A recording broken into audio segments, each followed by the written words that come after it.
Hi, எல்லாருக்கும் வணக்கம். எல்லாரும் எப்படி இருக்கீங்க? நல்லா இருக்கீங்களா?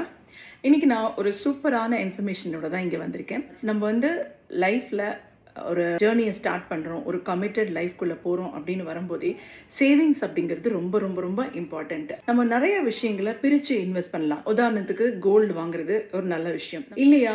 பேங்க்ல வந்து கோல்டுக்கான ஒரு பேப்பர் ஃபார்மில் டிஜிட்டல் ஃபார்மேட்டில் கோல்டு பர்ச்சேஸ் பண்ணலாம். ரியல் எஸ்டேட்டில் பர்ச்சேஸ் பண்ணலாம். ரொம்ப முக்கியமானது டேர்ம் இன்சூரன்ஸ். கேரண்டீட் சோர்ஸில் இன்வெஸ்ட் பண்ணிக்கணும். கொஞ்சம் ரிஸ்க் எடுக்கலாம் அப்படின்னா கொஞ்சம் அமௌண்ட்டை வந்து ஏதாவது other funds, mutual funds, ULIP, shares இந்த மாதிரி விஷயங்களுக்கு நம்ம ஃபண்டிங் பண்ணலாம். சேவிங்ஸ் அதுவும் ஒரு விதமான சேவிங்ஸ் தான். ஸோ கேரண்டீட் விஷயத்தில் சேவ் பண்ணணுமா, டேர்ம் இன்சூரன்ஸ் எடுக்கணுமா, இம்மீடியட்டாக உங்களுக்கு ஏதாவது ரிட்டர்ன் வரணும் ஆனால் அது ரொம்ப செக்யூர்டாக இருக்கணும் அப்படின்னு நினச்சிங்கன்னா ஸ்க்ரீனில் ஃப்ளாஷ் ஆகிட்டு இருக்கிற நம்பரை கால் பண்ணி என் கூட நீங்கள் பேசுங்க. பாய். நன்றி.